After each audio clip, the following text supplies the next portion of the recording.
সম্মানিত সমবেত মুসল্লিবৃন্দ, আজকের আলোচ্য বিষয় আহলে মক্কার হক গ্রহণ করায় কোন জিনিস ছিল প্রতিবন্ধকতা, সে সম্পর্কে আলোচনা করে দ্বিতীয় খুতবার মাধ্যমে আল্লাহ রাসূল সাল্লাল্লাহু আলাইহি ওয়াসাল্লাম তিনি কিছু মানুষের জন্য দোয়া করেছেন, আল্লাহর পক্ষ থেকে বিশেষভাবে যেন তারা দয়াপ্রাপ্ত হয়। সে হাদিসগুলো আপনাদের কাছে উত্থাপন করেই আজকের খুতবা শেষ করব। ওমা তাওফিকে ইল্লা বিল্লাহ। আল্লাহ রাব্বুল আলামিন তিনি কোরআন নাজিল করার পরে মানুষেরা জেনে বুঝেনি এমনটা নয়, যদি না বুঝে কেউ তাহলে তার উপর তার বিধান নেই। যেমন পাগল, যা কিছু হতে হবে জেনে বুঝেই হতে হবে। আপনি পাপ করছেন, তাও আপনার জ্ঞান আছে তাই আপনি পাপ করছেন, আর পাপ করার পরও আবার আপনি জ্ঞান আছে তাই আপনি আল্লাহর নিকটে ক্ষমা চাচ্ছেন। যদি আপনার জ্ঞান শক্তি না থাকে, বুঝ শক্তি না থাকে, পাগল হয়ে যান, তাহলে আপনার উপর শরীয়তের কোনো বিধান অর্পিত হয়নি, আপনি শরীয়তের মোকাল্লাফ নন, মানে আপনার উপর কোনো বিধান চাপানো নেই। 5 দিন পর্যন্ত আপনি বেহুশ হয়ে আছেন, একটা নারী বা একটা পুরুষ 10 দিন পর্যন্ত মেডিকেলে ভর্তি হয়ে আছে, বেহুশ অবস্থা, তার হুঁশই নাই, তো তার উপর সালাতই ফরজ নাই যদি এই অবস্থায় থাকে। তো মক্কার মানুষ যারা, তারা খুব পণ্ডিত ছিল, খুব একেবারে পণ্ডিতযোগ্য মানুষ, তারপরও তারা হক বুঝার পরে কেন তারা গ্রহণ করেনি, তাদের কথাটা আল্লাহ রাব্বুল আলামিন সূরা ইউনূসের প্রাথমিক পর্যায়ে তিনি বলছেন, আলিফ লাম র। এর অর্থ আল্লাহ রাব্বুল আলামিন জানেন। আলিফ লাম র, হা মিম সিন ইয়াসিন কফ, এইগুলির অর্থ পৃথিবীর কোনো মানুষ জানে না। তো আল্লাহ রাব্বুল আলামিন পৃথিবীতে যা কিছু নাজিল করেছেন সেটা আবার কোনো ওয়াকেজ হিসাবে নাজিল করেনি, তার কোনো না কোনো কারণ আছে, উপকার আছে। আল্লাহ কোরআনে অন্য জায়গায় বলছেন, অমা খলাকতু হাদা বাতিলা, আমি পৃথিবীতে যা কিছু সৃষ্টি করেছি কোনোটাই ওয়াকেজ বা প্রয়োজন নাই, এ কারণে আমি সৃষ্টি করিনি, প্রত্যেকটারই কোনো না কোনো কাজ আছে। তো আলিফ লাম র এর যদি অর্থ আমরা জানতে না পারি তাহলে এর প্রয়োজন কি? এর প্রয়োজন হলো, এটা একটা চ্যালেঞ্জের জন্য আল্লাহ ব্যবহার করেছেন। মক্কার মধ্যে এত পণ্ডিত, আরবিক ভাষায় এত পণ্ডিত, যারা তাদের জ্ঞান বিদ্যার শিখরে, যার ফলে তারা কোরআনকে মানতে চাচ্ছে না, তাদের কাছে আল্লাহ পেশ করছেন আলিফ লাম র, দেখি বলো অর্থ কি। কেউ পারছে না। তাহলে যেহেতু পারছো না, অক্ষম তুমি, তাহলে আমার কোরআনের কাছে তোমার স্যালেন্ডার হওয়া উচিত। তাই আল্লাহ বলছেন আলিফ লাম র, যে মানুষের আশ্চর্য হচ্ছে তাদের কাছে আমি পেশ করছি আলিফ লাম র, এর অর্থ কি হতে পারে, কিন্তু তারা কেউ অর্থ করতে পারেনি। তারপরে বলছেন তিলকা আয়াতুল কিতাবিল হাকিম, এটা তো বিজ্ঞানময় কোরআনের কিতাবের আয়াত। এখানে কিতাব দ্বারা উদ্দেশ্য হলো সরাসরি আল কোরআন। এখানে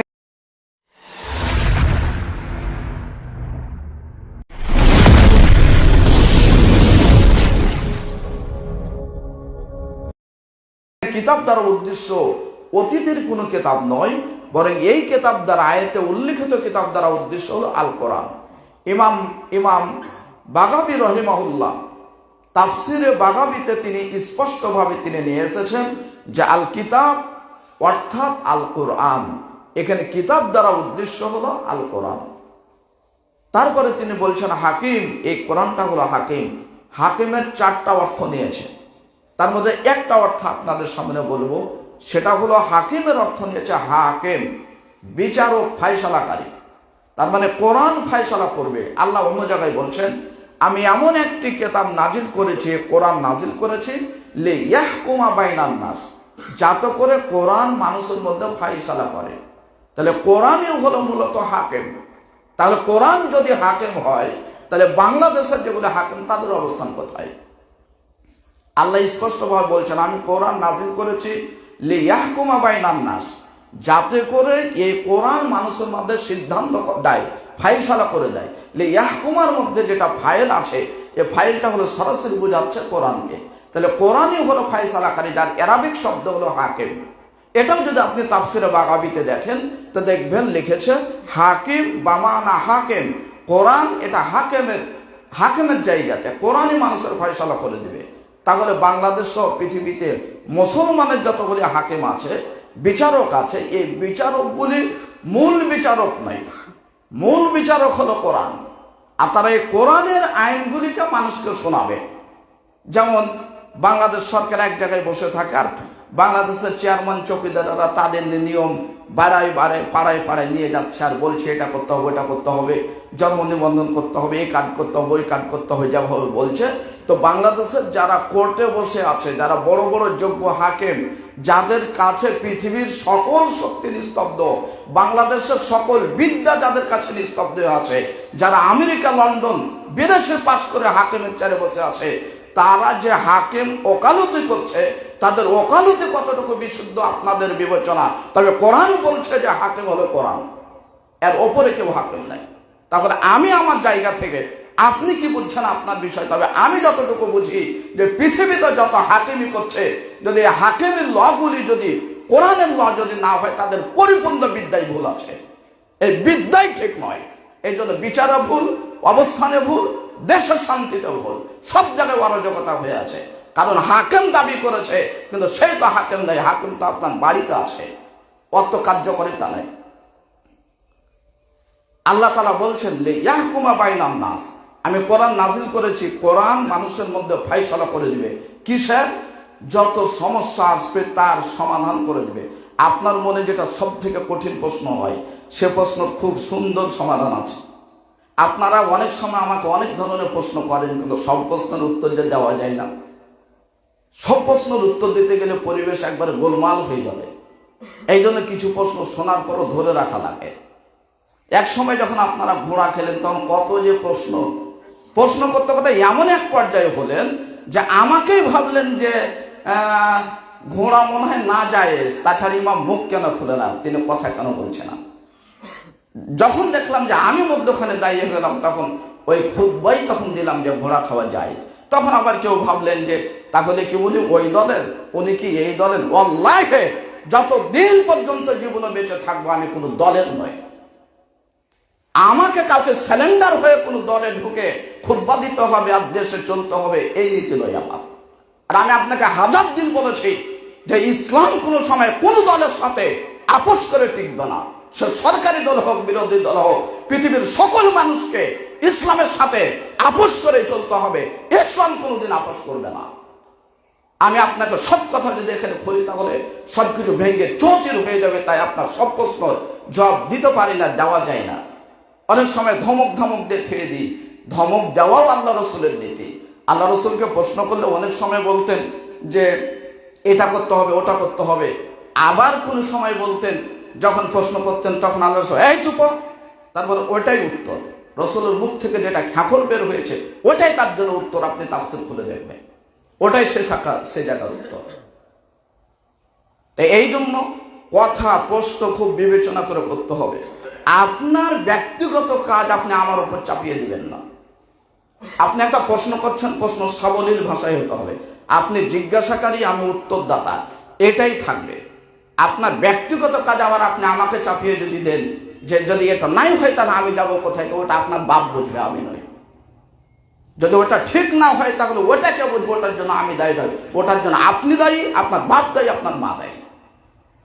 সম্মানিত উপস্থিতি, আলেম ওলামা কোরআন হাদিসকে কোরআন হাদিস মতোই দেখতে হবে। আল্লাহ বলছেন লিয়াহকুমা বাইনান নাস, আমি কোরআন নাজিল করেছি, কোরআন মানুষের মধ্যে ফায়সালা করে দেবে। কোরআন কারো ফায়সালা মানবে না, কোরআন মানুষের মধ্যে ফায়সালা করবে। তারপরে আল্লাহ বলছেন আকানা লিন নাস আজাবা, আকানা লিন নাস, নাস শব্দের অর্থ হলো মানুষ। তাফসিরে বাগাবী, ইমাম বাগাবী রহিমাহুল্লাহ নাসের ব্যাখ্যা করেছেন আর নাস অর্থাৎ আহলে মক্কা, মক্কার যারা অধিবাসী তাদেরকে এখানে উদ্দেশ্য। তাহলে মক্কার মানুষেরা কি আশ্চর্য মনে করছে কি আন আওহাইনা ইলা রাজুলিন মিনহুম, যে আমি তাদের মধ্য থেকে একজন ব্যক্তির প্রতি ওহী নাজিল করেছি, এটা থেকে তারা আশ্চর্য? এটাই হলো তাদের আশ্চর্যের বিষয়। মক্কার কাফেরেরা বলছে, বুঝি এটা আল্লাহর বাণী, বুঝি একজন রব আছে, বুঝি একজন সৃষ্টিকারী আছে, তবে মোহাম্মদকে মানতে পারছি না। ওই যে আমাদের মাঝেই বেড়ে উঠালো, মানতাম যদি মোহাম্মদ না হয়ে আবু জাহেলের গোষ্ঠীর যদি একটা ক্ষমতাধর হতো তাও কিছুটা মানা যেত। যদি মোহাম্মদকে স্বীকার করি নবী আর তার দলে যদি যাই তো মানুষ যে আমাদেরকে অপবাদ দিবে, যারে তোরা এত জ্ঞানী মানুষ মোহাম্মদের পিছনে কিভাবে ঘুরতে পারিস, যে লোকটার কিছুই নাই।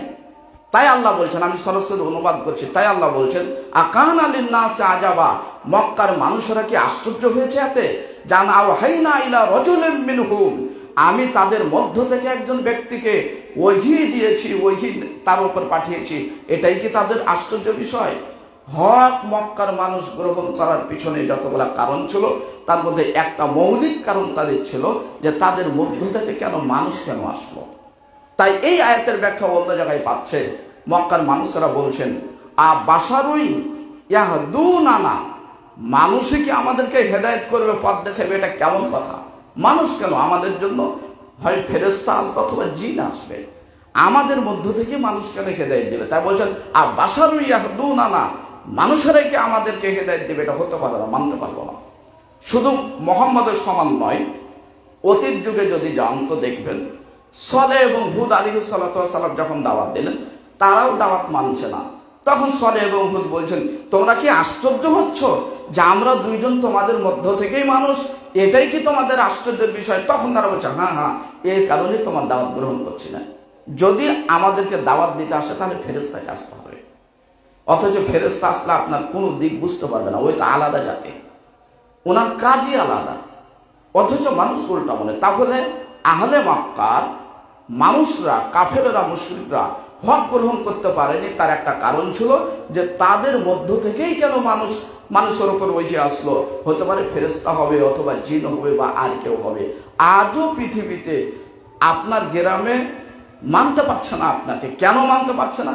অমুকের ছেলে, ওকে তো দেখলাম আমাদের কাছে মানুষ হতে, তার বাপের কিছু ছিল না, এখন নাকি তারই কথা শুনতে হবে, হাদা শাইউন উজাব, এ তো আশ্চর্য কথা। তাই তো মুহাম্মদ সাল্লাল্লাহু আলাইহি সাল্লাম যখন বললেন মক্কার মানুষ শুনো, এইভাবে চলতে হবে, এই দিন মানতে হবে, আজালাল আলিহাতা ইলাহা ওয়াহিদ, যত ইলাহ আছে সব ইলাহকে বাদ দিয়ে এক ইলাহই বিশ্বাসী হতে হবে।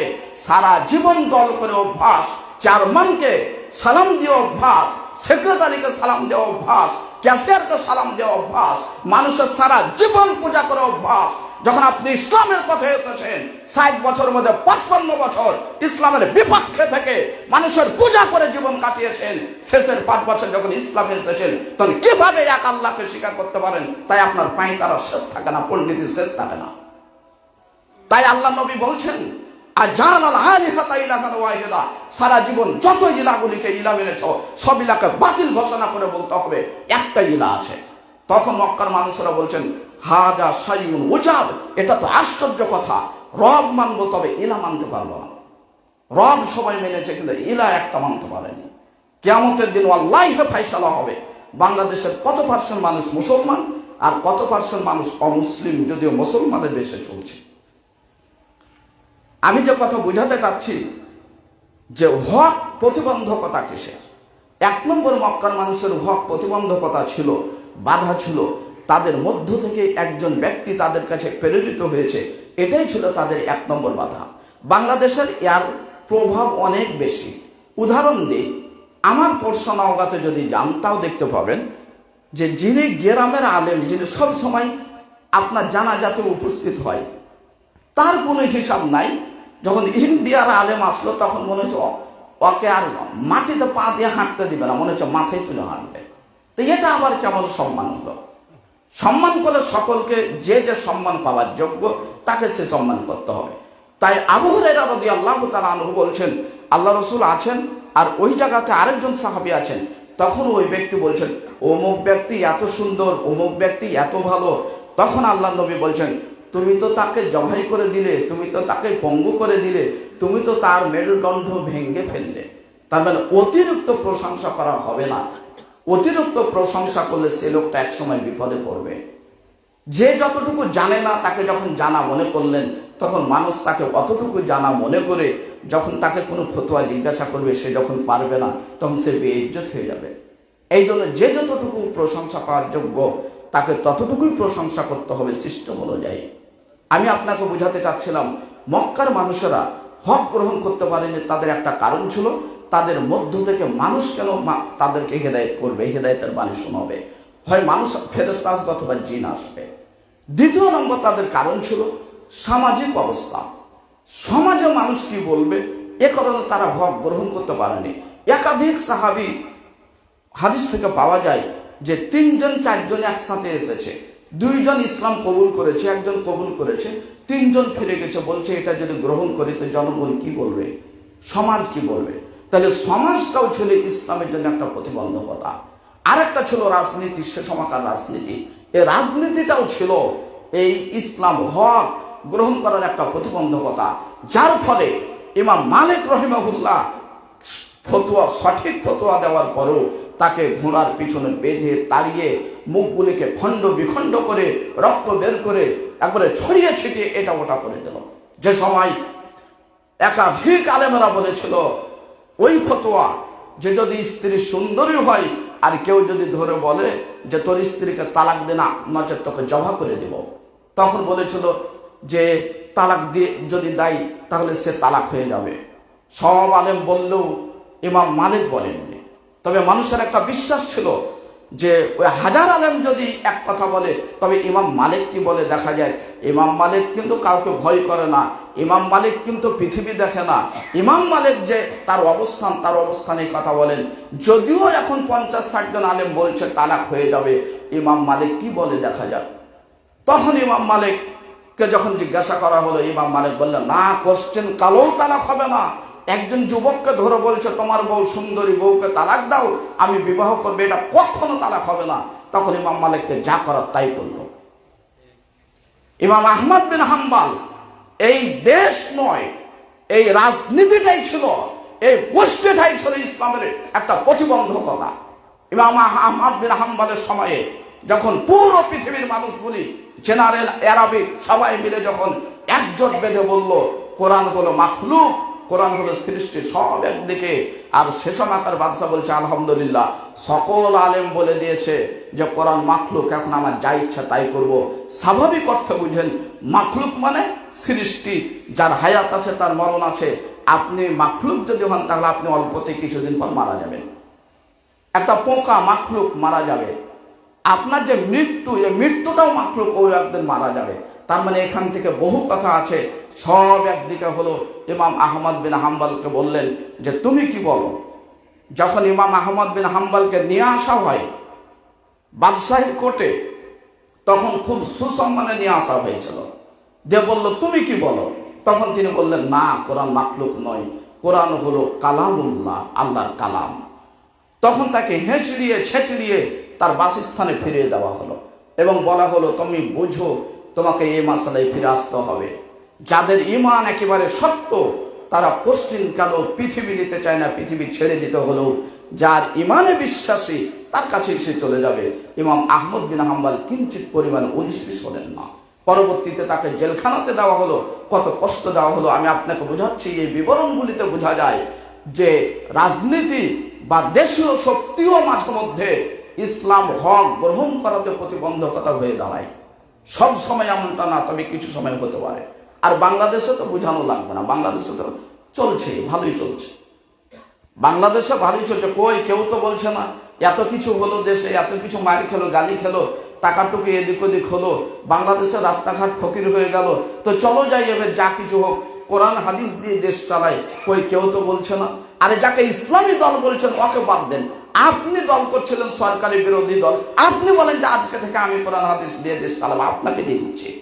ইসলামী দল থাকুক, ওই যারা অন্য দল আছে তারা থাকুক। আপনি এতদিন শয়তানি করছিলেন, আপনি বলেন মুখ দিয়ে যে আমি তো এতদিন সরকারি দল ছিলাম, আমি তো সমস্যা করলাম দেশের, আজকে থেকে আমি ওয়াদা দিচ্ছি কালকে থেকে সংসদে 1 নম্বর সংসদ ভবনের প্রধান যেটা থাকবে সেটা হলো কোরআন। বলেন দেখি, কই বলতে পারছেন না তো। তার মানে ওই জায়গায় কেউ যেতে চাইবে না। সম্মানিত উপস্থিতি, আল্লাহ কবুল করুন, সকলে পড়ি আল্লাহুম্মা আমিন। আল্লাহ যেন আমাদেরকে কোরআন সুন্নাহ মোতাবেক জীবনযাপন করার তৌফিক দান করেন বলি আমিন। মনে রাখবেন, সব মিলে দিনের পথে চলেন। যদি কেউ না চলে, আপনি একাই থাকেন। কিয়ামতের মাঠে এমন একজন নবী আসবেন যে নবীর একজনও উম্মত নাই। তার মানে কি তিনি দাওয়াত দেননি? দাওয়াত দিয়েছেন, দাওয়াতের কাজ পরিপূর্ণ করেছেন, অথচ তার কেউ নাই, একাই বসে থাকবে, তার কেউ নাই। তাই কি ওই নবী ভেবেছিলেন যে আমার পক্ষে কেউ নাই, তো চলে যাই অন্য দলে? এটা তিনি ভাবেননি। যেমনটা বাংলাদেশের দলগুলিতে হয়, যখন দেখে যে নিজের দলের সমস্যা হলো, তখন বলছে আর্টিকালে ওই দলে পা দিয়ে দেয়। এই অবস্থা হয়। কিন্তু শরীয়তের বিষয়টাই এমনটা নয়। আমি আপনাদের জন্য নিখুঁতভাবে আল্লাহর কাছে দোয়া করি, আল্লাহ যেন আমাদের সকলকে হকের উপর টিকে থাকার তৌফিক দান করেন, বলি আমিন। তাহলে আমরা এখানে কয়েকটা বিষয় বুঝতে পারলাম যে মক্কার মানুষেরা হক গ্রহণ করতে পারেনি, তাদের মধ্য থেকে মোহাম্মদকে আল্লাহ চয়ন করেছিলেন, এটাই ছিল তাদের কাছে খুব কঠিন। এটা একটা কারণ ছিল। এমনকি সলেহুদের যারা জাতি ছিল তাদের কাছে এটা কঠিন ছিল। বর্তমান সময়ে এই কারণেই মানুষের কাছে আছে। তারপরে সামাজিক অবস্থা যেটা, রাজনৈতিক যেটি অবস্থা, এই অবস্থাগুলিও অনেক সময় দিন হক গ্রহণ করাতে প্রতিবন্ধক হয়ে দাঁড়ায়। আল্লাহ যেন আমাদের দেশকে পরিপূর্ণ ইসলাম অনুযায়ী চলা তৌফিক দান করেন, সকলে বলি আল্লাহুম্মা আমিন। আলহামদুলিল্লাহি ওয়াহদা ওয়াসসালাতু ওয়াসসালামু আলা মান লা নাবিয়্যা বা'দা, আম্মা বা'দ। দ্বিতীয় খুতবার মাধ্যমে আল্লাহ রাসূল সাল্লাল্লাহু আলাইহি ওয়াসাল্লাম কয়েক শ্রেণীর জন্য আল্লাহর কাছে খাস করে দোয়া করেছেন, যা আল্লাহর পক্ষ থেকে যেন তারা দয়া পায়, আল্লাহর পক্ষ থেকে যেন তারা ভালোবাসা পায়। এই জন্য তিনি খাস করে দোয়াই করে গেছেন। আমি সেই কয়েকটা হাদিস পেশ করে আজকে দ্বিতীয় খুতবা শেষ করবো ইনশাআল্লাহ। আন আবি হুরায়রা রাদিয়াল্লাহু তাআলা আনহু قال قال رسول الله صلى الله عليه وسلم। আবু হুরায়রা রাদিয়াল্লাহু তাআলা আনহু বলেন, রাসূল সাল্লাল্লাহু আলাইহি ওয়াসাল্লাম বলেছেন, রাহিমাল্লাহু রাজুলান, আল্লাহ রাব্বুল আলামিন ওই ব্যক্তির প্রতি দয়া করুন। আল্লাহ নবী দোয়া করছেন, রাহিমাল্লাহু রাজুলান, আল্লাহ তুমি ওই ব্যক্তির ওপর দয়া করো, দয়া করুন। কামা মিনাল লাইলে, যে লোকটি রাতে তাহাজ্জুদের সালাতে দাঁড়ায়, ফাসাল্লা, অথবা সালাত আদা করে। যুবক বলে কথা নেই, বয়স্ক বলে কথা নেই, রজুল বলে কথা, পুরুষ বলে কথা। যে লোকটি রাতে উঠে তাহাজ্জুদের সালাতে দাঁড়ায়। আজকেই গল্প প্রসঙ্গে আমি মসজিদের মুসল্লির সাথে একজনের সাথে কথা বলতে যে বলছিলাম যে আমার বিবেক বলে না যে বাংলাদেশের মানুষ বা আপনার এখানকার মানুষ না খেয়ে থাকার কারণে ইসলাম থেকে ফিরে চলে যাবে, তবে আমার বিবেক বলে যে আপনার টাকা বেশি হওয়ার কারণে না জানি কখন ছিটকে পড়ে। এটা আমার ধারণা। আর এটাই বলেছিলেন আল্লাহ রাসূল, বলছিলেন সাহাবীরা মনে রাখো, আমার মন বলে না যে তোমরা না খেয়ে মারা যাবে, বরং আমার মন বলছে, বিবেক বলছে তোমাদের টাকা পয়সা অট্টালিকা এত বেশি হবে যে হিসাব নিকাশ করতে করতে দিন পার হয়ে যাবে, সালাতের টাইম পাবে না। হাদিস বুখারী মুসলিম। তাই আল্লাহ রাসূল বলছেন, রাহিমাল্লাহু রাজুলান, আল্লাহ তুমি ওই ব্যক্তির প্রতি দয়া করো, কামা মিনাল লাইলি ফাসাল্লা, যে রাতে উঠার পরে তাহাজ্জুদের সালাত আদায় করে। সুম্মা আইকাদা ইমরাতাহু, অথবা তার স্ত্রীকে ঘুম থেকে জাগিয়ে দেয়। ফাসাল্লা, অথবা স্ত্রীও সালাত আদা করে। ফাইন আবা, যদি স্ত্রী উঠতে অস্বীকার করে, ওয়া নাদাহা ফি ওয়াজহিল মা, তাহলে স্ত্রীর মুখে পানির হাতে পানি ছিটা দিয়ে দেয়। পানি ছিটা দিলে ঘুম থেকে উঠে যাবে। আপনাকে যে আমি কিভাবে বুঝাবো, আমার পথঘাট নেই যে আপনি ঘুমায়েন না। আপনি কাকে দাওয়াত দিচ্ছেন? আপনার পথটা আগে থাকা উচিত। আপনি কোরআন হাদিসের জানা ব্যক্তি, আপনি আলেম মানুষ, আপনি হাফেজ মানুষ, আপনি মসজিদ করেছেন, আপনি মাদ্রাসা করেছেন, আপনি স্কুল চালান, আপনি এত কিছু জানা মানুষ, আপনি আপনার বউ কেন শেষ রাতে ঘুমে? এটা আমি কোনোদিন বুঝি না। ঘুমাবে রিক্সা চালক, ভ্যান চালকের বউ, যে আল্লাহ সম্পর্কে জানে না, যে জান্নাত জাহান্নাম সম্পর্কে জানে না। জিজ্ঞাসা করলে বলেন জান্নাত জাহান্নাম নাকি আছে। আল্লাহ সম্পর্কে জিজ্ঞাসা করলে বলে না, আল্লাহ তো একজন আছে, কিন্তু অত চিনে না। তবে আপনি তো টস করে চিনেন আল্লাহ কাকে বলে, আল্লাহ কেমন, তিনি কোথায়, কিভাবে চলেন, কিভাবে ঘুরেন, কিভাবে কথা বলেন, সবকিছু দেখে আছেন, কোন পাপের ওজন কতটুকু। তা আপনি কেন রাত্রে বেলায় শেষ রাতে আপনি কেন ঘুমান?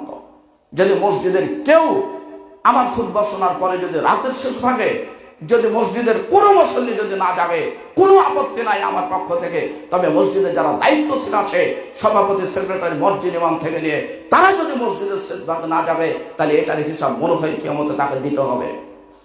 কারণ অবশ্যই বিবেচনায় নিতে হবে কথা। আল্লাহ নবী বলছে ওই ব্যক্তির প্রতি দয়া করুন, আপনার বউকে বলেই রাখবেন রাত 3টায় জাগাতে হবে, এটা আপনার বউ উঠাবে, আপনাকে বউকে বলেই রাখতে হবে। বউয়ের কাছে যদি এগুলি কাজ কিছু করে না নেন তো বিয়ে কেন করলেন? বউয়ের কি কিছুই কাজ নাই? বউয়ের যদি কোনো কাজই না থাকে তাহলে বিয়ে কেন করলেন? কতগুলো জিনিস হিসাব করবেন। বড় বড় বাড়ি করলাম, সেই বাড়ি যদি ইসলামের কোনো কাজ না হয় তাহলে ওই বাড়ির দাম কি হচ্ছে আপনি নোট করবেন। আপনার কোটি কোটি টাকা, ওই কোটি টাকা দিয়ে যদি ইসলামের কোনো কাজ না হয় তাহলে ওই কোটি টাকার কি দাম আছে এটা নোট করবেন। আপনার এত চাঙ্গা শরীর হয়ে যদি দিনের পক্ষে দুটা যদি কাজ না হয় তাহলে আপনার শরীরের দাম কি আছে? আপনার এত সুন্দর জিহ্বা মুখ দিয়ে যদি সত্য দুটা কথা যদি ইসলামের পক্ষে বের না হয় তো ওই মুখের কি দাম আছে? হিন্দুরও টাকা আছে, খ্রিস্টানও টাকা আছে, বৌদ্ধরও বাড়ি ঘর আছে, অট্টালিকা আছে, তাদের কোনো কিছু হবে না। আল্লাহ বলছেন ওয়াকানা আমালুহুম আবাসা, কিয়ামতের মাঠে হিন্দু, খ্রিস্টান, বৌদ্ধ, নাসারা তাদের টাকা পয়সা আমল যা কিছু করেছে সবগুলোকে আমি খড়কুটার মতো করে উড়িয়ে দিব, কিছুই ঠিক রাখবো না। তবে যারা মুসলিম তাদের কিঞ্চিত পরিমাণ টাকার দাম আছে, আমি পাহাড় পরিমাণ করে দেব। আপনার পথ কোথায়, আপনার মত কোথায়, আপনি বুঝবেন কবে, ফিরবেন কবে? আল্লাহ নবী তাই বলছেন ওই ব্যক্তির ওপর দয়া করো যে ব্যক্তি রাতে উঠে বউকে জাগিয়ে তুলে দুইজন একসাথে সালাত আদায় করে। একদিন পড়ে দেখেন কত মজা লাগে, পড়েননি তো বুঝতে পারছেন না। শুধু ওই বউকে নিয়ে শহর আর পার্ক ঘুরে নিয়ে এটাতেই আনন্দ। একদিন রাত্রে উঠে দেখেন দুই স্বামী স্ত্রী একসাথে উঠে আকবিচ, একসাথে না আকবিচও সালাত আদায় করে দেখেন। তবে যদি সালাত ভিন্ন ভিন্ন করেন তাহলে পাশাপাশি করলে অসুবিধা নাই, যদি দুইজনের দুই ধরনের সালাত হয়। আপনি একাই নিজে পড়ছেন, সে একাই নিজে পড়ছেন, জামাত করছেন না, তাহলে পাশাপাশি পড়তে পারেন। কিন্তু যদি দেখা যায় যে এক জামাতে, তাহলে আকবিচ হতে হবে। তো আপনি স্বামী স্ত্রী এক রাত্রে উঠে দেখেন আনন্দ পান কিনা। আশা করি খুব আনন্দ পাবেন। আনন্দ যেমন তেমন পাবে, তবে আপনার বাড়িতে রহমত বর্ষণ হবে, এটা আপনি নিশ্চিত 7 দিনের মধ্যে বুঝতে পারবেন ইনশাআল্লাহ। আল্লাহ নবী তারপরে বলছেন ওয়া রহিমাল্লাহু ইমরাতান, আল্লাহ তুমি ওই নারীর প্রতি দয়া করো।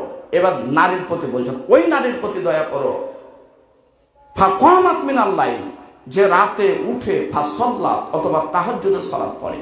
তাহলে বোঝা যাচ্ছে নারীদের মধ্যে 2 দল আছে, পুরুষদের মধ্যে 2 দল আছে। কিছু পুরুষ রাতে উঠে সালাত পড়বে, কিছু পড়বে না। আর কিছু নারী আছে রাতে উঠে সালাত পড়বে, কিছু নারী আছে পড়বে না। তো ওই নারীর জন্য তুমি দয়া করো যে নারী রাতে উঠে তাহাজ্জুদের সালাত পড়ে। তারপরে সুম্মা আইকদা জাওজাহা, তার স্বামীকে বলে উঠো, ঘুম থেকে উঠো, সালাতে দাঁড়াও। ফা আবা, অথবা স্বামী অস্বীকার করে, বলে যে উঠবো না, কাজ করে এসেছি, শরীর খারাপ করছে, উঠতে পারবো না। সুম্মা নাজাহা ফি ওয়াজহিল মা, অথবা স্ত্রীর হাতে পানি নিয়ে তার মুখে পানি ছিটিয়ে দেয়। এই স্ত্রীর প্রতি আল্লাহ তুমি আকাশ থেকে দয়া পেশ করো। আপনি করেন, দেখবেন আপনার বাড়ি রহমতে বরকতে ভর্তি হয়ে যাবে। আমরা আল্লাহমুখী হই না। আপনি নিখুঁতভাবে একটা কাজ করবেন, জানলা তোমার নবী এ কাজ করতে বলেছে, এ কাজ করলাম, দেখি ফল পাই কিনা। দেখবেন আপনি অটো দিতে নিজে বুঝতে পারবেন যে এই কারণে এই কাজটা হয়ে গেছে। তাহলে আমরা এখানে বুঝতে পারলাম আল্লাহ রসুল 100 দিনের নারী এবং পুরুষের জন্য দোয়া করেছেন, দয়ার দোয়া করেছেন। সেটা হলো ওই নারী পুরুষ যারা রাতে শেষ ভাগে উঠে তাহাজ্জুদ পড়ে। আরেকটা হাদিসকে সামনে নিয়ে আপনাকে বোঝাতে চাই, যদি তাহাজ্জুদ 8 রাকাত পড়ার ক্ষমতা না থাকে, 11 রাকাত বেতর সহ পড়ার ক্ষমতা না থাকে, তাহলে কমপক্ষে স্বামী স্ত্রীতে উঠে মাত্র 2 রাকাত সালাত আদায় করে শুয়ে যান, ঘুমিয়ে পড়ুন। আপাতত অভ্যাস। আপনার শরীর এত বড় বডি কিসের জন্য রেখেছেন? শুধু ওই বিএনপি আর আওয়ামী লীগের গন্ডগোল করে মারামারি করার জন্য? বডি যে ঠিক আছে, আল্লাহ নবীর সামনে বলেছিলেন একজন সাহাবী, জামাতে কিছুই না, আমি ফকির। তখন নবীজি বলছেন ফকির মানে ও তোমার যে সেহা, যে শুদ্ধতা, তোমার যে শরীরে সুস্থতা, এটাই তো তোমার কোটি কোটি গুণের নিয়ামত। আপনি অসুস্থ হলে বুঝতে পারবেন। তো এই শরীর, এই বডি কি শুধু মিছিল মিটিংয়ের জন্য? এই বডিকে আপনার ওই গুণগান করার জন্য নয়। যিনি আপনার শরীরকে সুন্দরভাবে তৈরি সৃষ্টি করে পাঠিয়েছেন, ওনার জন্য একবারও তাকবীর হবে না। শুধু বাংলাদেশের নেতাদের জন্যই হবে যে ওর চরিত্র এরকম ওরকম, ওই আমার ভালো নেতা, খালি এর জন্যই মুখে বললেন সারা জীবন। তো যে শরীরটা দিল, বডিটা দিল, তাকে ডাকলেন কখন?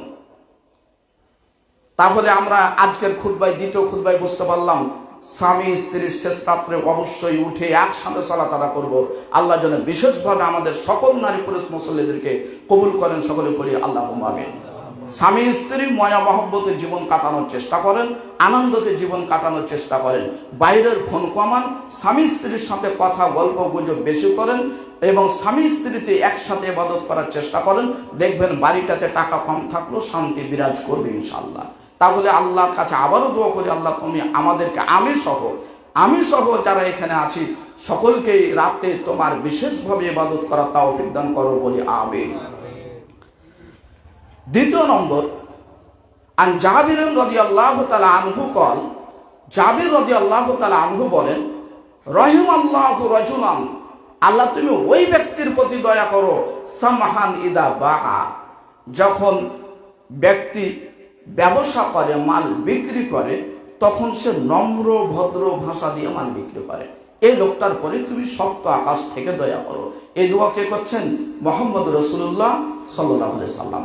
সামহানের ব্যাখ্যা তিনটা নিয়ে এসেছে, ব্যাখ্যাতে তিনটা নিয়ে এসেছে। এক নম্বর, যে যখন লোকটাকে জিজ্ঞাসা করবে মাল কত দাম, তখন লোকটা সুন্দরভাবে বলবে মালের এত দাম। যখন বলবে এত দাম কি দেওয়া যাবে, তখন সুন্দর ভাষাতে বলবে এতটুকু দেওয়া যাবে বা দেওয়া যাবে না, এত কমানো যাবে। যখন মালটা নেবে তখন তাকে সুন্দর ভাষাতে বিদায় দিবে। তার মানে বোঝানো হচ্ছে ব্যবসা বেচা শুরু থেকে শেষ পর্যন্ত পুরো লোকটার সাথে কথা খুব নম্র ভদ্র ভাষা দিয়ে নমনীয়ভাবে বলবে, যাতে বোঝা যায় যে লোকটা একজন মুসলিম ব্যক্তি। ওয়াইদা ইশতারা, যখন সে নিজে কোনো কিছু ক্রয় করবে, ইত্তাদা, তখন তার টাকাটা পরিপূর্ণভাবে ফিরিয়ে দিবে। এই লোকটার প্রতি আল্লাহ তুমি আকাশ থেকে দয়া বর্ষণ করো। প্রথম যেটা, সেটা তো আপনি নিজে কিনছিলেন, নিজে বিক্রি করছিলেন। আর দ্বিতীয় বাক্য বললে আপনি নিজে কিনছেন। তো যখন নিজে কিনবেন তখন যেন এমনটা না হয় যে কিনলাম 20 টাকার, উলট পালট করে ছেঁড়া টাকাটা দিয়ে চলে আসলাম, এটা যেন না হয়। তাই বলছেন ইদা ইত্তাদা, যখন কিনবে তখন যেন ভালোভাবে তার প্রাপ্য তার কাছে পৌঁছিয়ে দেয়। 10 জন একসাথে জালসাতে মাল ক্রয় করছেন বা ওই মেলাতে, তো দেখা গেছে 10 জনের মধ্যে 9 জনের টাকা নিয়েছে, আপনি একটু পিছনে ছিলেন আর চাইলো না, তখন আস্তে আস্তে পিছন থেকে হোটে চলে আসলেন, বলছেন এটা ফ্রিতে পেয়ে গেছে। এরকম যেন না হয়। আপনি নিয়েছেন, আপনার দায়িত্ব দিয়ে দেওয়ার, আপনি নিলেন মানে আপনি তার কাছে পৌঁছিয়ে দিবেন। তাহলে কে জানলো আর কে জানলো না এটা নয়। তাহলে আল্লাহ রাসূল এখানে 2 জনকে বললেন, যারা বিক্রি করবে তারা যেন নমনীয় ভাষা দিয়ে বিক্রি করে, আর যারা কিনবে তারা যেন তার প্রাপ্য পৌঁছে দেয়। আল্লাহ নবী বলছেন, আল্লাহ এই 2 শ্রেণীর লোকের প্রতি, ক্রেতা এবং বিক্রেতার প্রতি তুমি সপ্ত আকাশের উপর থেকে দয়া রহমত তুমি বর্ষণ করো। আপনাদের বিবেক কেমন হয় যে আল্লাহ রাসূল যদি দোয়া করেন কারো ব্যক্তির জন্য, কারো কাজের জন্য, তো এই দোয়াকে আকাশ থেকে ফিরে আসবে? কোশ্চেন কালো নয়, ফিরে আসবে না। আল্লাহ রাসূল যেটা করতে বলেছেন আপনি করেন, করলে আপনি সেটা পেয়ে যাবেন, ইনশাআল্লাহ। তাহলে আমরা এখানে পেলাম, 1 নম্বরে পেলাম স্বামী স্ত্রীর বিষয়, দ্বিতীয় নম্বর পেলাম ক্রেতা এবং বিক্রেতার বিষয়। আন জাবির রাদিয়াল্লাহু তাআলা আনহু কল, আন ইবনে মাসউদ রাদিয়াল্লাহু তাআলা আনহু কল, ইবনে মাসউদ রাদিয়াল্লাহু তাআলা আনহু বলেন, ওয়াসামা রাসূলুল্লাহ সাল্লাল্লাহু আলাইহি সাল্লাম কিসমাতান, রাসূল সাল্লাল্লাহু আলাইহি সাল্লাম হুনাইনের যুদ্ধ থেকে আসার পরে সম্পদ তিনি বন্টন করছেন। হিজরতের 8ম বছরে একটা যুদ্ধ হয়, হুনাইনের যুদ্ধ।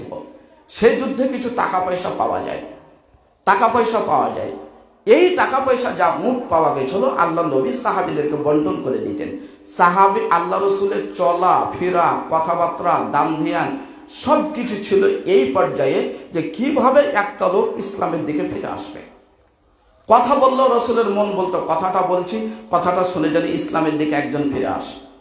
কাউকে কিছু দিচ্ছেন তো তার চিন্তা ছিল দেওয়াতে যেন লোকটা ইসলামের দিকে ফিরে আসে। কারোর সাথে কোনো কথা বলছেন, বসতে দিয়েছেন, তো তিনি ভাবতেন এ বসাতে, এই আলাপের জন্য লোকটা ইসলামের দিকে ফিরে আসেন। আর আমাদের স্বভাব কি, যত পারো ভাগাও, মানুষকে তাড়িয়ে দাও, যে ওই একাই একবারে ক্লিয়ার হয়ে থাকবে। এই জন্য তো বলছেন যে অমুকের সালাত হয় না, ওই রুকু জানে না, তাসবিহ জানে না, এটাই জানে না, হানাফি যে জান্নাতে যাবে ওই জান্নাতে আমি যাব না, কত কথার শেষ থাকে না। অথচ উনাকে যদি বুঝিয়ে বলি যে রুকু তাসবিহ পড়া ওয়াজিব না সুন্নাত, তখন সে আটকে যাবে। এই জন্য আমি মাঝে মধ্যে আপনাদেরকে বলি, যে যেখানে আছেন সেখানে থাকেন। আমি যতটুকু জানি আমি বলি, আপনি যতটুকু জানেন আপনি বলেন। মাসালা ফতোয়া যে দিবেন নিজে বড় ভেবে, ফতোয়াই যদি ভুল হয় তাহলে আপনার গুনাহ হবে, যে করবে তারপরে আপনারই আগে। তাহলে ওই আগুন জাতীয় জিনিসের কাছে আমি যেতে রাজি নই। আপনারা কত জিনিস আমাকে জিজ্ঞাসা করেন, আমি বলি আজকে না, আগামী সপ্তাহে দেবো। জানলেও আমি ওখানে বেরোপ করে আর একটু দেখি, বলা যায় না কি হয়। আর আপনার জীবনে কোনো ভয় ডরই হয় না।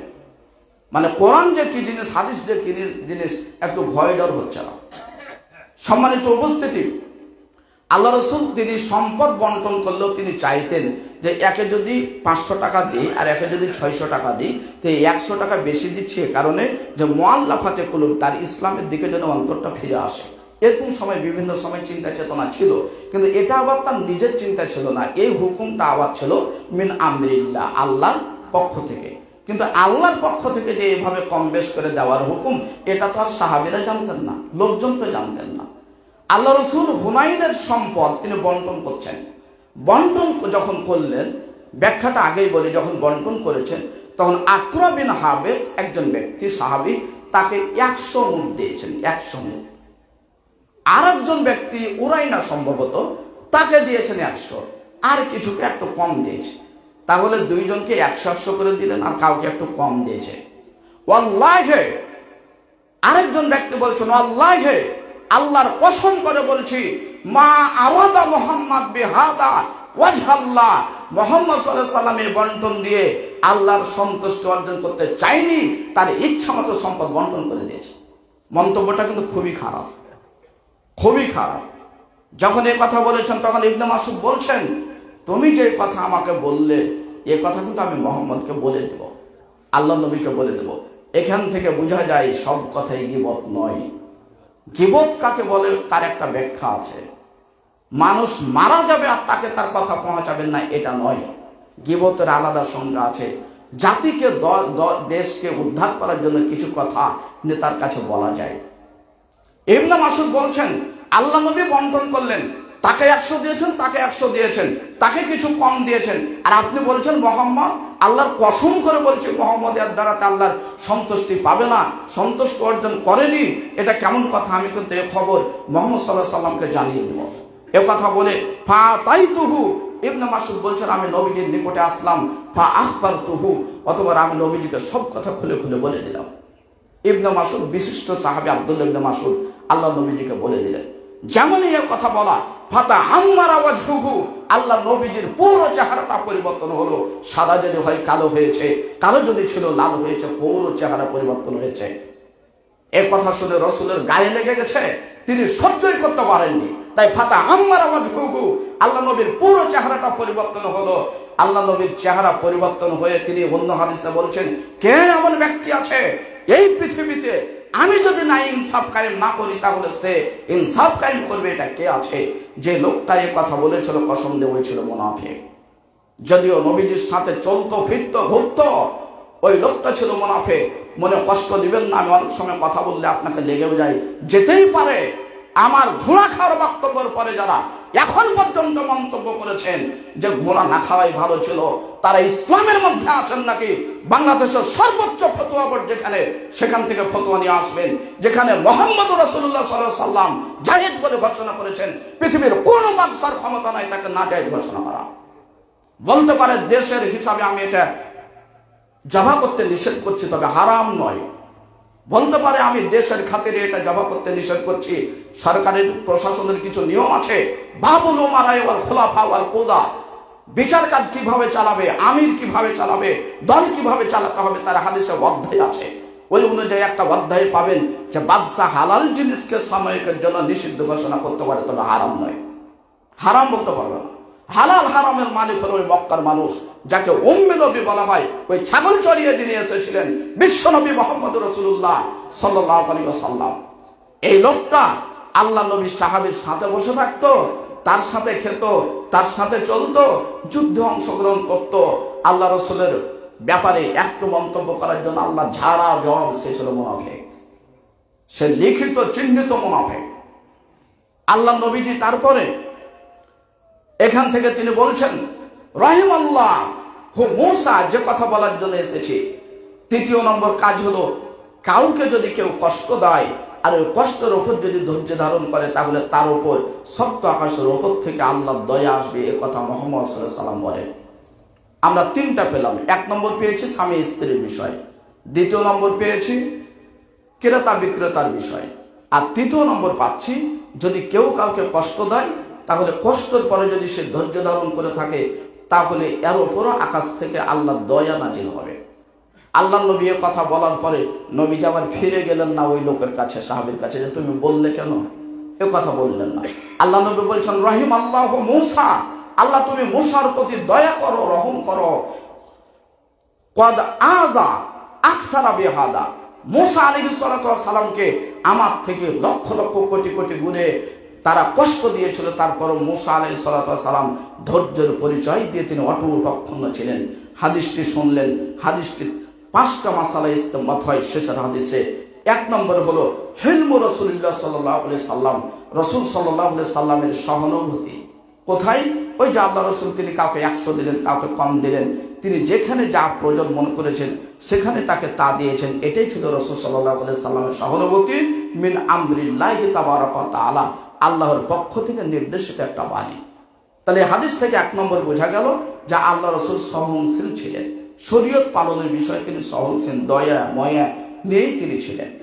দ্বিতীয় নম্বর হলো আল ইয়ারাদু মিনাল জাহিল, অজ্ঞ ব্যক্তি যদি আপনাকে কিছু কথা বলেই ফেলে তাহলে আপনি তারপরে আর তার প্রতিশোধ নিয়েন না। অজ্ঞ ব্যক্তি যদি কিছু কথা বলে, অজ্ঞ কিন্তু নিজেকে অজ্ঞ বুঝবে না, অজ্ঞ তো সবসময় পণ্ডিত ভেবেই কথা বলে। যে কথাটা বলছে এ তো নবীর পাশে বসালো, ওই কি গোলাম রব্বানির খুতবা শোনালো, ওই কি শাহাপুরের রাজনীতি করালো, ওই তো আমার খুতবা শোনালো নয়, ওই তো পৃথিবীর যার উপর শরীয়ত নাজিল হচ্ছে তার খুতবা শোনালো। সে লোক কেন ওই লোকের বিরুদ্ধে কেন মন্তব্য করবেন, কথা বুঝবেন। তাহলে এ কি জাতা পণ্ডিত, অথচ আল্লাহ নবী বলছেন জাহিল। তাহলে যখন জাহিল মূর্খরা কথা বলে তখন তারা নিজেকে আকাশচুম্বী পণ্ডিত মনে করে, কিন্তু হাদিস কোরআনের ভাষায় তারা একেবারে নিচু মানের জাহিল। তাই আল্লাহ নবীর এই হাদিস থেকে দ্বিতীয় মাসালা বের হয় আল ইরাদু মিনাল জাহিল।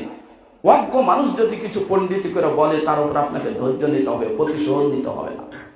আপনি সমাজে চলছেন, বাড়িতে চলছেন, বড় ভাইয়ের সাথে চলেন, ভাই বোনের সাথে চলেন, দেখবেন যে কত আপনাকে কত কথা বলে, কিন্তু আপনি যদি তার প্রতিবাদে কথা বলতে যান তো পরে দেখবেন আপনি হেরে গেছেন। তার চাইতে চুপ থাকাই ভালো। আল্লাহ নবীজি, ওই লোক তো পাছা আছে, সাহাবী তো, ওই লোকটি তো মুনাফিক তো ওখানে আছে। আল্লাহ নবীতে যে বলতে পারে এই কেন এ কথা বললাম, তুমি জানো যে আমি না ইনসাফটা আমি করি কি করি না, আল্লাহ নবী তাকে কিছু বলতে গেলে না, থাকো তুমি, কারণ ওর কথার উত্তর দেওয়া যাবে না। তাহলে দ্বিতীয় নম্বর মাসালা হল আল ইরাদু মিনাল জাহিল। অজ্ঞ মানুষেরা নিজেকে পণ্ডিত ভাবে কিছু কথা বললে তার কথায় যেতে হবে না, তার কথায় নীতিতে তার নীতিতে যেতে হবে না। আপনাকে কোরআন হাদিসের নীতির ওপরে অটল অক্ষুণ্ণ থাকতে হবে, ধৈর্য বুকে নিয়ে। এটা হলো শিক্ষা, হলো মুহাম্মদ রাসূলুল্লাহ সাল্লাল্লাহু আলাইহি সাল্লামের। তৃতীয় নম্বর হলো আত-তাআসসি মিনাত তাকদীম, যারা পূর্বে গেছে সেই লোকগুলোকে অনুসরণ করে ধৈর্যের উপর টিকে থাকার একটা বন্ধন। যেমন আল্লাহ রাসূল বললেন আমাকে যা কষ্ট দিয়েছো এতে আমার কোনো কষ্ট নাই, আমার থেকে মূসাকে বেশি কষ্ট দেওয়া হয়েছে। এটা করলে কি পাবেন? আপনি একটু শান্তি পাবেন, আপনি শান্তি পাবেন। আপনি যদি কাউকে বলেন যে আমার বউটা রুটি করে দেয় না, তা আপনাকে যদি ওই বলে যে আপনার বউ রুটি করে দেয় না আর আমার বউ তো স্যান্ডেল মুছে দেয়, তাহলে আপনি তাকে তালাক দিয়ে দেবেন, মানে মনে এখন শয়তান পেয়ে গেছে। আর যদি আপনাকে বলে বাদদান রুটি করে দেয় না, মেয়ে মানুষ কি আছে দেয় না, আমার বউ কখন আমার খোঁজই দেয় না, তখন আপনাকে একটু হালকা হালকা লাগবে, আপাতত ওরটা থেকে আমারটা ভালো। তো সান্ত্বনা একটা, ধৈর্যের উপর টিকে থাকার একটা পথ হলো অতীতকে অনুসরণ করা। তাই আল্লাহ রাসূলের কাছে খুব বুক ভরা কান্না চলে এসেছে, তিনার কাছে কথা ওজন হয়ে গেছে, তিনি ভারী মনে করছেন। তাই তিনি কিভাবে সহ্য করবেন যে তার সামনে বসে কথা বলে দিতে পারে আরেকজনকে, যা আল্লাহ রাসূলকে কসম করে বলছি তিনি ন্যায় নীতি ইনসাফ কায়েম করেননি। তাই তিনি ধৈর্য নেওয়ার জন্য বললেন আমাকে যা বলেছে অসুবিধা নাই, আমার থেকে মূসা আলাইহিস সালামকে বহু কষ্ট দিয়েছে। আপনি কি সহ্য করেছেন এখানে? আপনি একটা কথা বলতে যে আপনাকে দু চারটা কথা লাগিয়ে দিয়েছে তা আল্লাহ রাসূলকে যে ইট মেটা দাঁত ফাটিয়ে দিয়েছে, তাহলে ওইটা স্মরণ করলে তো আপনার কষ্ট হালকা হওয়ার কথা। আপনি তরকারি মাছ খেতে পারছেন, গোশ পান না, তো কি হয়েছে? আরো কিছু লোক যে না খেয়ে ইসলামের উপর টিকে আছে। আপনি বাড়িতে শুয়ে আছেন, তো কিছু লোক যে ইসলামের জন্য বাড়ির বাইরে ঘুরে বেড়াচ্ছে। সার্বিক বিবেচনাতে আপনাকে অতীতের লোকের যদি খেয়াল করেন তাহলে ধৈর্য আসবে। তাই তাকদিম, আল্লাহ রাসূল অতীতকে কেন্দ্র করে নিয়ে আসলেন যে আমাকে যা দিয়েছে মূসাকে আরো বেশি কষ্ট দিয়েছে। সম্মানিত উপস্থিতি, আপনিও মাঝে মধ্যে এরকম জায়গাতে পড়ে যাবেন। যদি দিন ইসলামের কাজ করেন তো এমন ভাবে পড়বেন যে মনে হবে যে আপনি সবকিছু। আপনার বড় ভাই আপনাকে এমন ভাবে কথা বলে দিল মনে হচ্ছে সে নিজে নবী সেজে গেছে, অথচ তার কথাই একটাও ঠিক নয়। ওখানে আপনাকে অটুট অক্ষুণ্ণ ভাবে ধৈর্য নিয়ে থাকতে হবে, কিছুদিন পরে সেটা প্রমাণ হবে। চতুর্থ নম্বর হলো যে ফাজিলাত মূসা আলাইহিস সালাতু ওয়াস সালাম, আল্লাহ রাসূল কথাতে মূসা আলাইহিস সালাতু ওয়াস সালামের ফজিলত মর্যাদা বেশি হলো। তাহলে আমি আর শাখা আলোচনাতে না যে আপনাকে মূল কথায় নিয়ে আসি। হাদিসের শাখা আলোচনা ধরলে কিন্তু শেষ হবে না, কারণ আমরা শিক্ষক মানুষ। শাখা আলোচনায় কথা বলতে বলতে একটা হাদিসের ওর কত কোটি কথা আছে এটা থাকে। যখন ক্লাসে বসবো টিচিংয়ে তখন ওটাই থাকে আমাদের মূল পয়েন্ট, তখন তার হিসাব থাকে না। তখন তো সবাই শিক্ষক, ছাত্র যেগুলো সেগুলো তো আপনাদের বয়সের ছাত্র, সেই তো 2 বছর পর শিক্ষক হবে। যত পারবেন তাকে বলে দেবেন আপনি। তাই একটা হাদিস থেকে কত মাসালা বের হয় তার কোনো হুদুস থাকে না। আমি আপনাকে সারাংশের উপর কথা বলি। আল্লাহ নবী ওই লোকগুলি যে কয়েকজন লোকের ওপর খাস করে দোয়া করেছেন, তার প্রথম শ্রেণী ছিল যে স্বামী স্ত্রী রাতে উঠে সালাত আদায় করে। আপনারা বেশি পারবেন কিনা এই জন্য হালকাতে নিয়ে গেছে, কমপক্ষে 2 রাকাত। দ্বিতীয় নম্বর ছিল ওই ক্রেতা এবং বিক্রেতা, ওই ব্যবসায়ী যে খুব মুখে হাসি নিয়ে সুন্দর ভাষাতে মাল বিক্রি করে, আর ওই ক্রেতা যে কেনার পরে তার টাকা পৌঁছিয়ে দেয়। তৃতীয় নম্বর আমরা পেলাম যে ওই ব্যক্তি যে ব্যক্তিকে মানুষ কষ্ট দিলে সে হাসি মুখে কষ্টটা সহ্য করে ইসলামের খাতে। চতুর্থ নম্বর চলেন ওই ব্যক্তির জন্য আল্লাহ নবী খাস করে দোয়া করেছেন যে ব্যক্তি অন্য ব্যক্তিদের প্রতি ভালোবাসা দেখায়, দয়া দেখায়। আন জারির রাদিয়াল্লাহু তাআলা আনহু قال রাসূলুল্লাহ সাল্লাল্লাহু আলাইহি সাল্লাম, রাসূল সাল্লাল্লাহু আলাইহি সাল্লাম বলছেন, লা ইয়ারহামুন নাস মান লা ইউরহাম, যে ব্যক্তি মানুষের প্রতি দয়া করে না তার প্রতি আল্লাহ দয়া করবেন না। এই কথা যেমনই নবীজি বলেছেন তেমনি পাশে আল্লাহ নবী আরেকটা হাদিসে পাশে আকরা বিন হাবেস, যার 10টা কি 9টা সন্তান আছে, 9-10টা সন্তান আছে। আর আমাদের তো 2টার পরে কঠিন হয়ে গেছে। কারো অরিজিনালি সমস্যাতে বাচ্চা হচ্ছে না, আর কারো দেখা যাচ্ছে লাইন কেটে দিয়েছে, বাচ্চাদানি কেটে ফেলে দিয়েছে। এই অবস্থাতে চলছে। আমরা যখন আগামী সপ্তাহে আমি আসবো না, মাসের প্রথম জুমা প্রতিষ্ঠানে খুতবা হবে, তারপরের জুমাতে আল্লাহ বাঁচিয়ে রাখে তো আপনাদের ওয়ারিসের ওপর কথা হবে, যেটা আমার কথা দেওয়া আছে যে বাপ মরে 6 বছর আগে আর জমি ভাগ হয় কেমন 10 বছর পরে। এই বিষয়ে আলোচনা হবে। বোন নাকি ডিহির জমি পাবে না, বোন জমি চাইলে নাকি তাকে বলা হবে যে তুই আর আসবি না, তুই তো খুব খারাপ মেয়ে। তা আমরা কোরআন হাদিস থেকে নিখুঁতভাবে বিষয়টা বের করার চেষ্টা করব, মনে কোনো হিংসাত্মক চিন্তা না রেখে নবী মুহাম্মদ রাসূলুল্লাহ সাল্লাল্লাহু আলাইহি সাল্লামের ঘোষণা হিসাবে আমরা মেনে নেব, ইনশাআল্লাহ মেনে চলবো। আল্লাহ কবুল করুন বলে আমিন। তো আকরা বিন হাবেস বলছেন, আল্লাহ নবী আপনি যে ওই বাচ্চাটাকে চুমু খেলেন, তা আমার 9 থেকে 10টা বাচ্চা আছে, আমাকে চুমা খেতে একদিনে মন চাই না। তখন আল্লাহ নবী বলছেন, আকরা বিন হাবেস তুমি শোনো, তোমার অন্তর থেকে যদি আল্লাহর রহম উঠিয়ে নেয় তাহলে আমি কি করব? যে মানুষকে ভালোবাসে না তাকে প্রতি আল্লাহ আকাশ থেকে দয়া নাজিল করবেন না। এখানে চুমা, এই চুমাকে 2-3 প্রকার করা হয়েছে। ছোট বাচ্চা হোক, ছেলে হোক মেয়ে, একেবারে ছোট বাচ্চা দেখবেন কোলে নিলে, আপনার বাচ্চা হোক আর অন্যের বাচ্চা হোক, কিছু লোক আছে নারী পুরুষ যে হোক, ছোট বাচ্চা পেলে দেখবেন গালে মুখে চুমা খাবে এদিকে। এটা হলো তার ভালোবাসার পরিচয়, তার ভালোবাসার গুণ। এটা শরীয়তে করলে এই কাজটাকে আল্লাহ রাসূল বলছেন যে মানুষকে ভালোবাসার একটা পথ। এর মাধ্যমে বোঝা যায় ওই লোকটা মানুষকে ভালোবাসবে, ওই লোকটার মধ্যে দয়া মায়া আছে, ওই লোকটার কাছে মানুষ ভুল স্বীকার করলে ক্ষমা পাবে। এই লোকটার প্রতি আল্লাহ বিশেষভাবে সপ্ত আকাশের ওপর থেকে দয়া নাজিল করবে। আর আকরা বিন হাবেসের হাদিস থেকে যেটা বোঝা গেল যে যারা এরকম কাজ করে না তাদের মধ্যে দয়া মায়া নয়। কিছু লোক আছে খুব মোতাসাদ্দিদ, শক্ত অন্তরের, খুবই শক্ত অন্তরের। আর চুমুটাকে ভাগ করতে যায়, এটা হলো স্নেহের ভালোবাসার ময়া। আর একটাকে বলা হয়েছে লাদ্দা ওয়া সোহুয়া, যেটা স্বামী স্ত্রীর মাধ্যমে হয়ে থাকে, যেটা ব্যক্তি হিসাবে স্ত্রী হিসাবে খাস অন্য জায়গায় ব্যবহার হবে না। আল্লাহ রাসূল সাল্লাল্লাহু আলাইহি সাল্লামের একাধিক হাদিস থেকে আমি 4টা হাদিস পেশ করে আপনাদের কাছে বোঝাতে চাচ্ছি আজকের খুতবায়, একেবারে মনে রাখবেন। খুতবার প্রথম খুতবাই ছিল হক তারা গ্রহণ করতে পারেন মক্কার মানুষেরা, তাদের মধ্য থেকে একজনকে নাজিল করা হয়েছে। এই জন্য আল্লাহ যেন আমাদেরকে কোনো ব্যক্তিবর্গ হিসাব না করে যেই শরীয়তের কথা বলবে তারই সহিত কথাগুলো শুনে যেন আমল করার তৌফিক দান করেন বলে আমিন, যদি তার কথা কোরআন ও সুন্নাহ মোতাবেক হয়। দ্বিতীয় খুতবার মাধ্যমে বোঝাতে চেয়েছি, প্রমাণ করেছে হাদিস থেকে, 4 শ্রেণীর ব্যক্তির জন্য আল্লাহ নবী সরাসরি আল্লাহর পক্ষ থেকে যেন তারা দয়া প্রাপ্ত হয় তার জন্য দোয়া করেছেন। 1 নম্বর হলো ওই স্বামী স্ত্রী যে স্বামী স্ত্রী রাতে উঠে তাহাজ্জুদ পড়ে অথবা 2 রাকাত সালাত আদা করে। আমার মতো যারা বিবাহিত নারী পুরুষ এখানে আছেন, আমি সকলের কাছে আপনাদের ইমাম হিসাবে উপদেশ বলেন, পরামর্শ বলেন, আদেশ নিষেধ যাই বলেন, আমি আমার মতো যারা বিবাহিত নারী পুরুষ আছে আজকে রাত থেকেই শুরু হবে ইনশাআল্লাহ, আল্লাহ যেন কবুল করেন বলে আমিন। ব্যতিক্রম কোনো কাজে ছুটে যায় সেটা আলাদা বিষয়, আপনাকেই বেশি ভয় করতে হবে আল্লাহকে। কথা আল্লাহ নিজেই বলেন, ইন্নামা ইয়াখশাল্লাহা মিন ইবাদিহিল উলামা, পৃথিবীর কেউ আমাকে ভয় না করলেও আলেম যারা আছে তারা আমাকে ভয় করবে। কাজে আমার মতো যারা বিবাহিত নারী পুরুষ আছেন অবশ্যই রাতের শেষ ভাগে উঠে স্বামী স্ত্রী একসাথে সালাত আদায় করবেন। 1। দ্বিতীয় নম্বর, যারা ব্যবসা বাণিজ্য করেন, ব্যবসায় যারা কিনতে আসছে তাদের সাথে ভালো ভাষা দিয়ে কথা বলবেন।